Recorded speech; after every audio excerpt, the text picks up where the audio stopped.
Hello everyone, my name is JWinder, and this is my Mod 1 introductory assignment, Critical Analysis and Reflection on Equity, Inclusiveness, and Cultural Responsiveness for AEP 880. First, a little bit about me and who I am personally. I grew up in Troy, Kansas and graduated from Troy High School in 2002, up here in the northeast corner of the state. I've been happily married to my wife Callie here for 14 years, going on 15. Callie and I love the outdoors and enjoy staying active. Most likely on my day off or in the summer, you will find me golfing or biking. A little bit of interesting information about Callie and I. We just moved back to the Troy and Highland, Kansas area with plans to build a home. We're currently waiting on some pricing and things like that, so I would probably say not the most fun phase of the process right now. Next, a little bit about who I am professionally. I'm a graduate of Missouri Western State University with a bachelor's degree in physical education. I recently began my 15th year teaching and coaching in the Wathena and Riverside School District. If you're wondering about that name, we're a consolidated district. I began teaching in 2008 in Wathena, and 3 years in, our neighboring school, Elwood and Wathena, decided it was best to work on a consolidation, and I have been in that district, the new district that they created, ever since. It is a goal of mine to become a building leader in the future. I believe that I have a heart to serve both staff and students. One of the most favorite things of my day is just building relationships with kids and the staff I work with. I think that's not only important, but it's really fun. So now we're going to take a critical analysis and look at the resources. First, we're going to look at positive school culture. School culture is the overall feel of your school, which has the ability to impact everything that goes on in your school. You walk in a place and you just kind of feel it. You know what that school's like and kind of what their culture's like after you go through the hallways a while.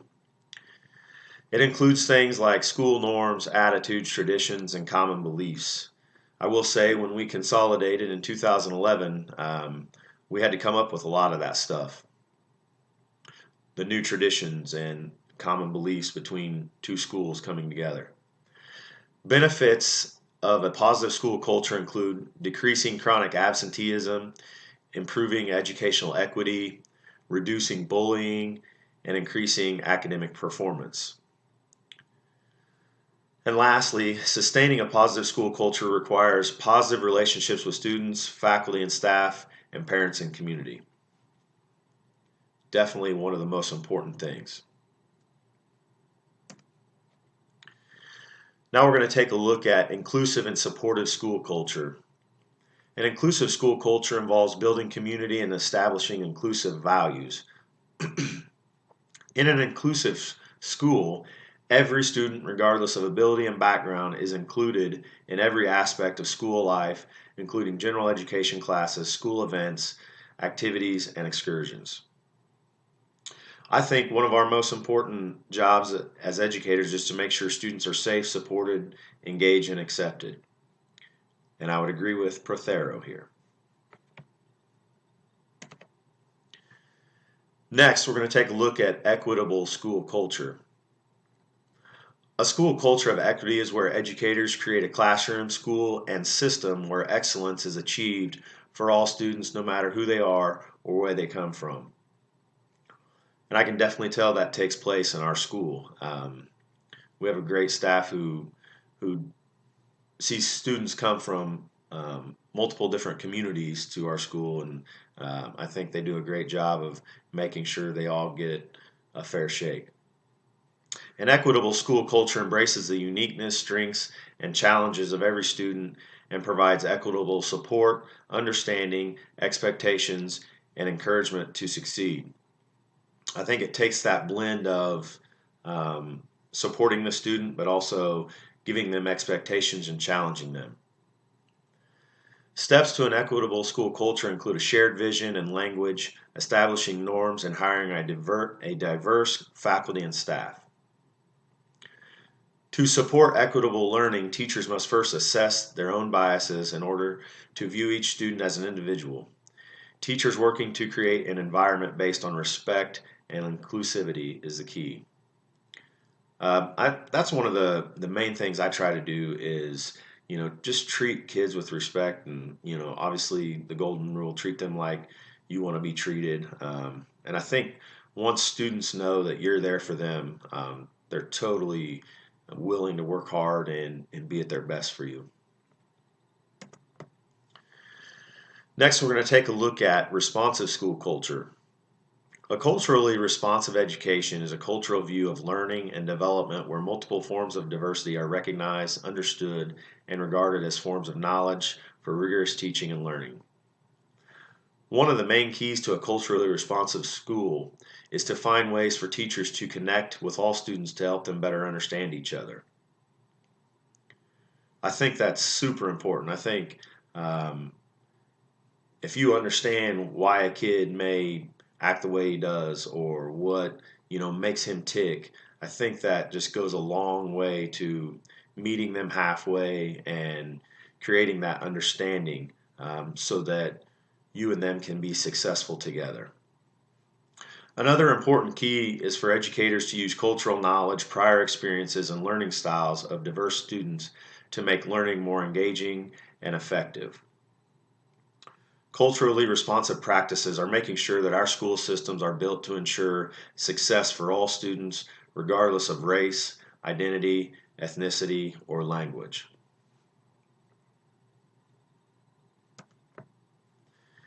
Now we're going to take a look or critical reflection of our school culture at Riverside USD 114. How do we at Riverside promote positive school culture? First and foremost, many of our teachers and staff are very good about creating healthy relationships with students. Not only myself, but I see multiple teachers daily building relationships, working on relationships. And I think that's, as we know in our profession, that is just so important. Another thing, our school works closely with our parents and community to offer support to our students however it's needed. I could tell you many stories about how students have been supported, they have been helped out, and it just happens all the time. There's community members who contact us, hey, how can I help this kid or that kid or this group or that group? What can we do to help? It just happens all the time. I see teachers do it day in and day out. Number three, since our consolidation in 2011, our students and staff have worked hard to create new norms and traditions. I kind of talked about that a little bit ago. But since 2011, we've come a long way. And we have built some great new norms and traditions that our school can be proud of. Four, numerous events have been held to create relationships with our small town communities. There are several events in Wathena and Elwoods. That's kind of the benefit of consolidation. We have multiple communities, and there are multiple events every year that the school will either be included in or help out with. And it's just kind of a great partnership between our school and our communities. Just recently, we filmed a short professional video about our school titled Cyclone Strong. It was to promote school pride, and it was very successful. Very touching and moving video that they did to start the school year. How do we promote an inclusive and supportive culture? First, our students are supported endlessly by our staff and communities. I just touched on that. Our students are included in whatever they desire to be a part of academically and athletically. Student support is one of the most important things that I see daily. Again, I just touched on that briefly, and it doesn't go unnoticed, and I see it all the time. How do we promote an equitable school culture? In our district, teachers embrace the strengths, challenges, and uniqueness of each student. They support those students in whatever way they need to help them be successful.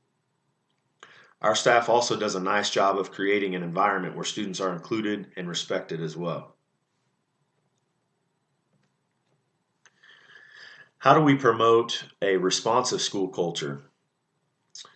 First of all, our staff is very involved in and understand the communities that we teach in. Like I mentioned earlier, small town communities, everyone knows everyone. Our staff knows parents, and knows people in town, and it's just a great connection. And this connection helps our staff reach our students and meet their needs, thus creating a supportive bond between teacher and student.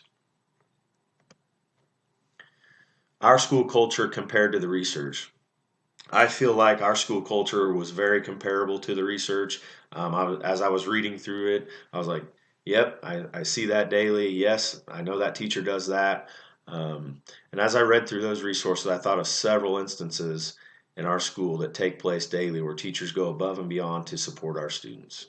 Like I said, how the school culture supports the success and well-being of all students and adults. As mentioned earlier, we work in partnership with the communities to create a place of support and learning for every student, regardless of their race, identity, language, ethnicity, or background.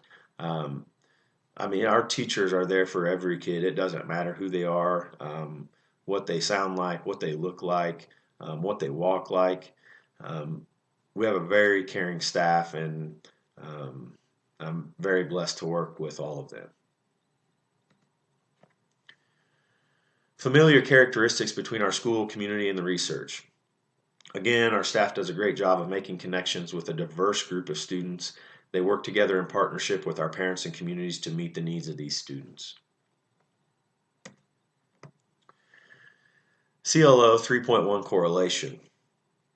The key sections of CLO 1 through 3 were very well represented in the research as well as in our school. The research and our district both promote the current and future success and well-being of all. They also both make a commitment to supportive, equitable, culturally responsive, and inclusive school culture. My critical analysis and reflection are in direct correlation to the standard for this assignment. Relevant. This assignment was very relevant to my current learning.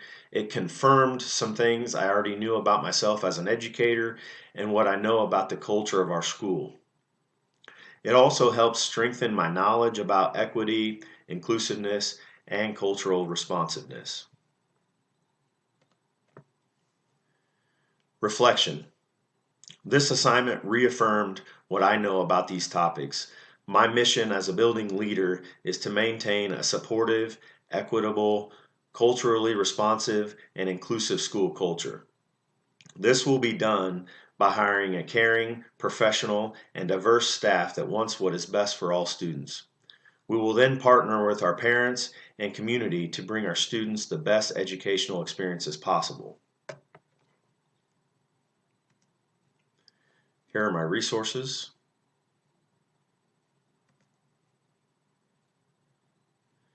Thank you all so much for listening. I look forward to finishing and going through this class with you all. Take care and have a great day.